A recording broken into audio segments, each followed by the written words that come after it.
Pak Jokowi sebentar lagi ditinggal, Pak Prabowo udah jalan, udah sama kita sekarang.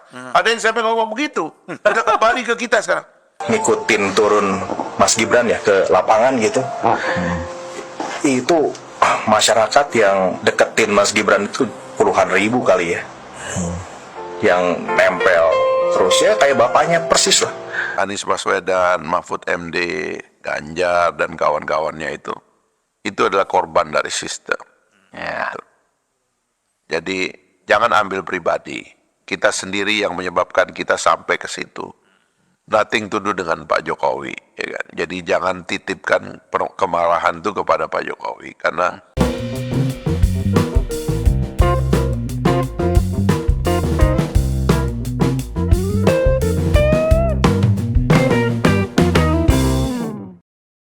Assalamualaikum warahmatullahi wabarakatuh. Shalom, Om Swastiastu, Nama Budaya, salam kebajikan, salam sejahtera bagi kita semua.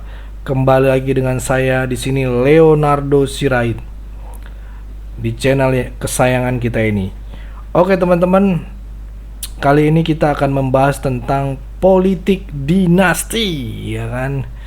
Dan banyak orang yang bertanya-tanya siapa yang berkuasa sesungguhnya di Republik Indonesia ini, gitu ya. Kalau ini pertanyaannya, maka jawabannya teman-teman, siapa yang paling bisa seenaknya memainkan politik dinasti dan menistakan demokrasi ya. Pastinya ketika ada pertanyaan dan jawaban seperti itu, semuanya telunjuk mengarah kepada keluarganya Mulyono ataupun keluarganya Pak Jokowi. Padahal walaupun kenyataannya gitu ya, tidak sama sekali keluarga Mulyono masih mengikuti proses demokrasi dipilih langsung gitu ya. Mereka mengikuti, dan pemilu bukan atas dasar fasilitas kekuasaan gitu ya. Begitu susahnya contohnya untuk masuk ke wali kota, bupati, itu susah teman-teman, karena kalangannya banyak sekali yang harus dirangkul rakyatnya gitu ya. Kecuali kalau DPR RI itu ya, dimana basis yang paling gede di menurut partainya ya, di situ aja diletakin gitu ya. Sama kayak yang anak dari keponakannya dari Soeharto ya, keponakan dari Ibu Megawati, yang akhirnya dia itu dapat jabatan DPR RI gitu ya. Yang tadinya dia suara ketiga, itu juga kalah, nggak menang gitu. Akhirnya Dahlan ngasih gitu ya, ikhlas gitu ya. Ya itu teman-teman, yang berbeda dengan yang tidak terpilih namun tetap bisa mendapatkan kursi, karena kekuasaan siapa lagi gitu ya kalau bukan PDIP, Partai Demokrasi Indonesia Perjuangan ini. Inilah sebuah realitas politik kita saat ini teman-teman ya. Kita berkenan orang lain melakukan gitu ya. Kita yang capek-capek di bawah gitu, yang dilantik berbeda gitu. Itulah terkadang politik dinasti dari ya sang banteng teman-teman, yang kita lihat sendiri ya. Begitu mudah melakukan politik dinasti dan mengobok-ngobok demokrasi ya, seperti beli kucing dalam karung gitu ya teman-teman. Rakyat memilih ini udah banyak suaranya, lolos, tapi yang jadi berbeda. Itu yang bahaya teman-teman ya. Itu sama aja mengobok demokrasi. Seakan-akan kekuasaan ya yang absolut dan tidak boleh diganggu gugat. Saat hal itu terjadi ya, tidak ada yang teriak negara ini bukan milik keluarga, tidak ada demonstrasi yang digelar gitu ya. Saat ini kejadian ya senyap-senyap aja teman-teman ya. Seperti kita lihat, senyap-senyap aja. Buktinya apa? Sudah dilantik tanggal 1 kemarin. Inilah manusia pemilik kekuasaan yang sesungguhnya, yang bisa berbuat seenaknya dan mengabaikan demokrasi tersebut gitu ya. Kembali kepada pembahasan Mas Gibran dan Pak Jokowi yang selalu diolok-olok perusak demokrasi, padahal nyatanya beliau semuanya keluarganya terpilih sesuai dengan demokrasi ya. Contoh kayak Bobby ya, Bobby di Sumatera Utara jadi wali kota, dia mengikuti prosedur, menang jadi ya. Dia mengikuti kampanye, mengikuti debat, mengikuti semua gitu teman-teman ya. Dan suara juga menang gitu ya. Banyak orang bernarasi akhir-akhir ini masyarakat merasa teraniaya oleh keluarga Jokowi selama kepemimpinannya. Rakyat katanya enek muak gitu, udah mulai muak kepada keluarga Pak Jokowi. Gibran dikatai cuman bisa pelongo-pelongo, bodoh, dan tidak layak menjadi wakil presiden Prabowo. Langsung ada kita dengar perkataan dari tim Prabowo yang selalu bersama Mas Gibran. Lebih baik kita lihat videonya teman-teman ya, biar kita nggak banyak bicara tapi ada faktanya. Mari kita saksikan video berikut ini. Kami berdiskusi panjang ya. Dan gua surprise juga melihat Mas Gibran. Gue penasaran. Yang Terus lanjut. ya Mas Gibran ini ternyata ya karismanya itu luar biasa itu bro. Sekarang ini ya. Kalau ngikutin turun Mas Gibran ya ke lapangan gitu, itu masyarakat yang deketin Mas Gibran itu puluhan ribu kali ya. Yang nempel terus ya kayak bapaknya persis lah. Kalau turun ke bawah, kalau belusukan gitu.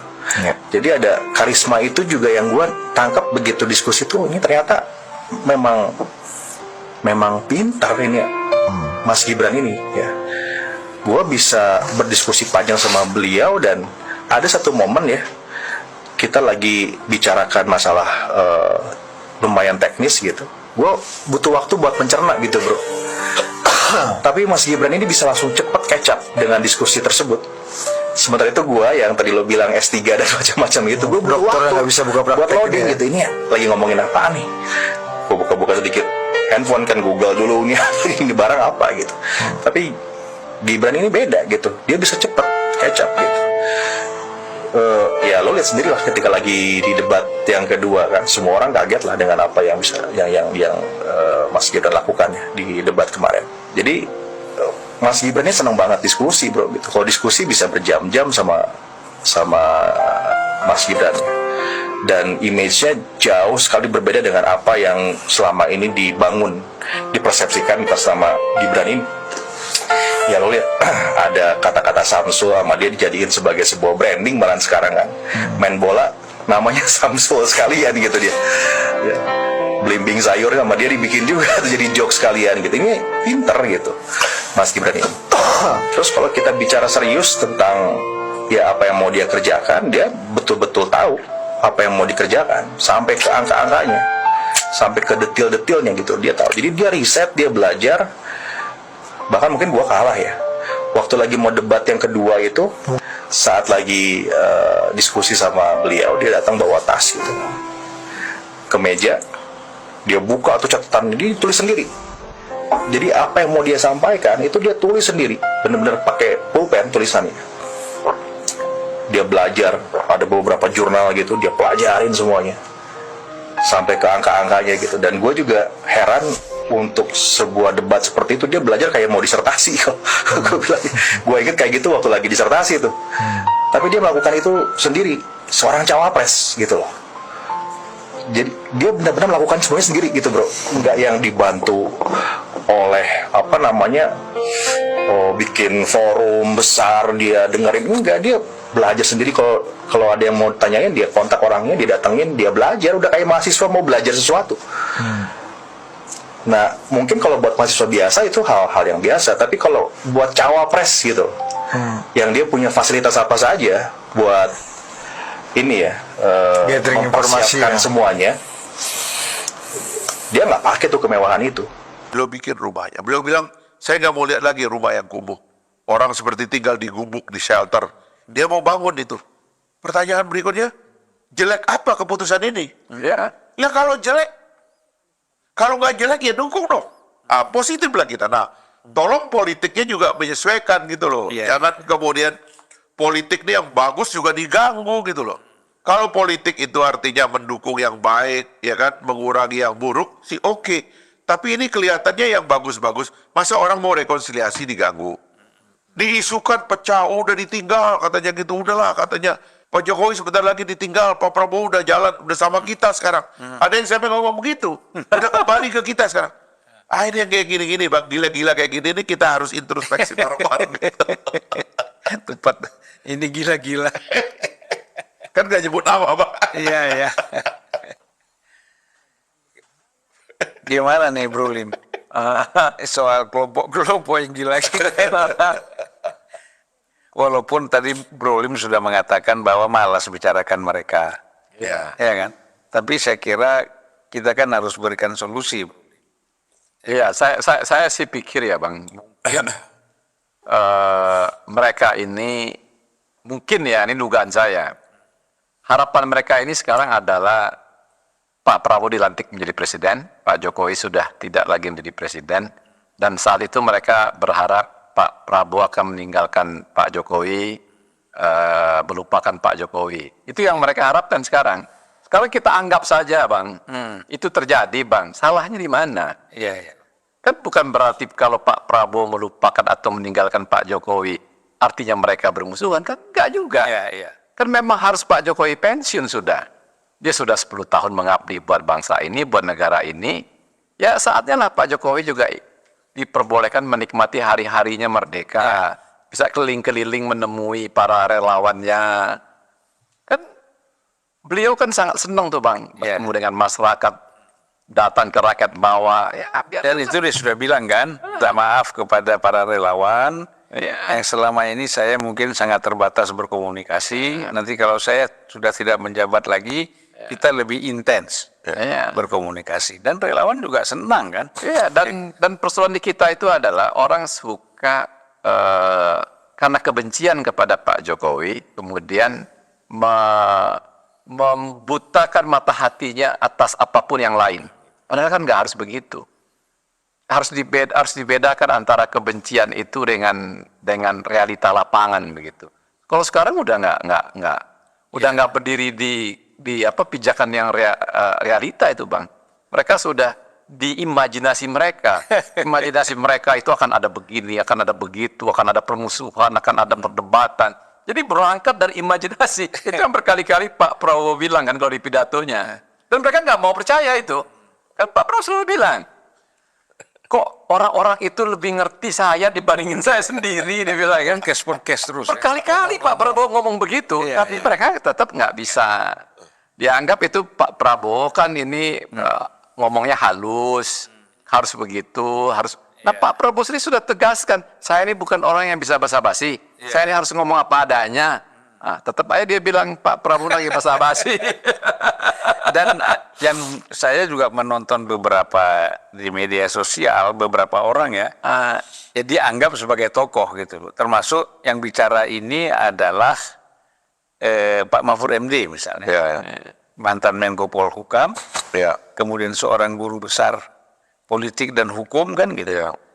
Dia sempat mengatakan bahwa Pak Prabowo nanti tidak boleh menghambat ketika Jokowi harus dihukum. Wah, ini kan apa lagi?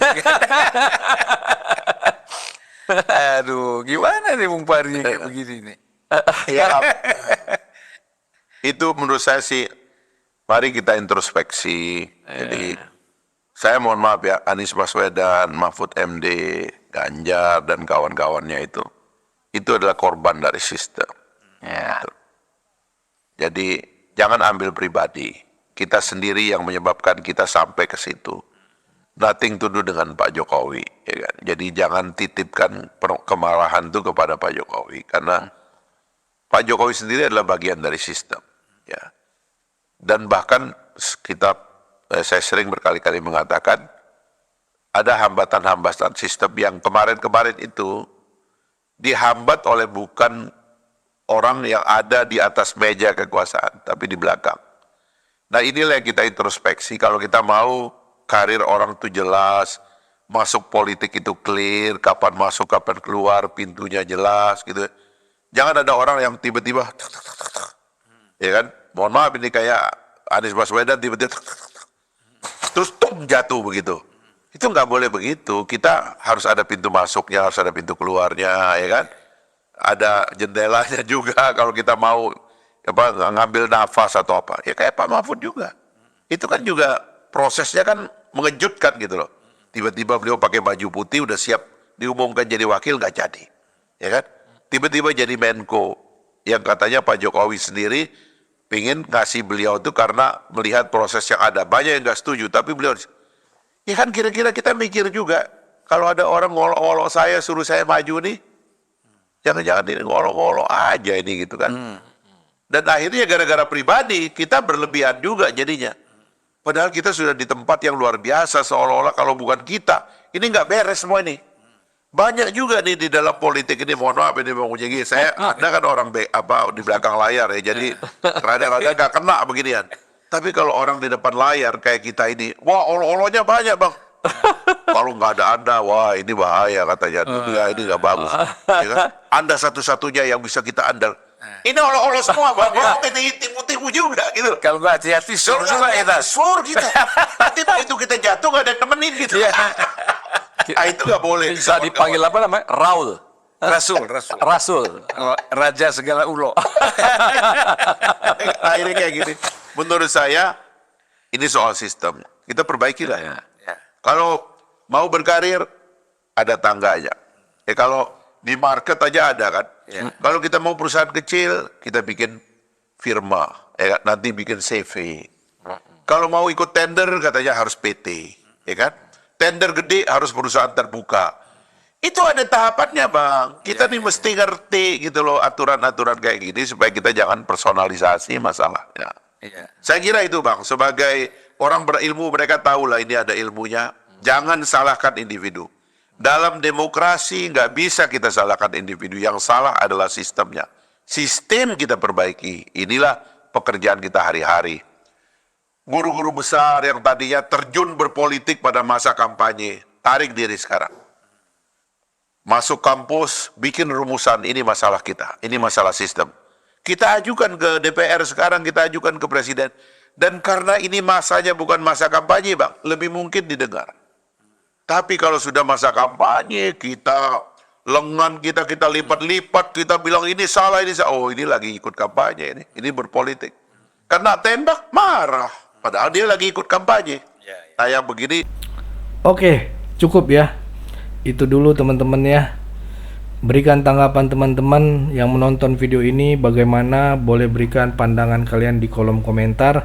Pesan saya, tetap jaga persatuan Indonesia, jangan mau dipecah belah, jangan mau diadu domba karena NKRI harga mati.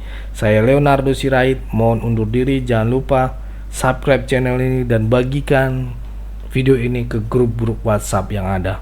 Itu aja teman-teman, terima kasih. Mari terus kita menyuarakan suara rakyat jelata. Bye-bye.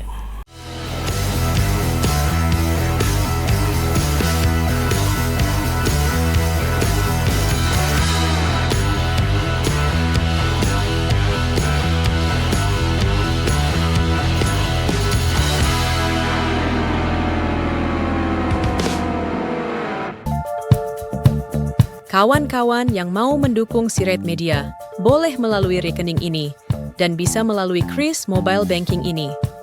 Dengan cara scan barcode Kris ini, di mobile banking, kawan-kawan.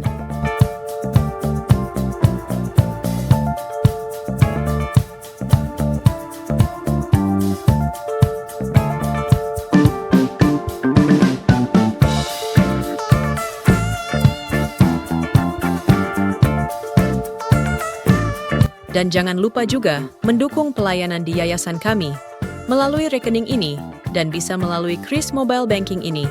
Dengan cara scan barcode Kris ini di mobile banking, kawan-kawan. Berapapun itu sangat berguna bagi pelayanan kami.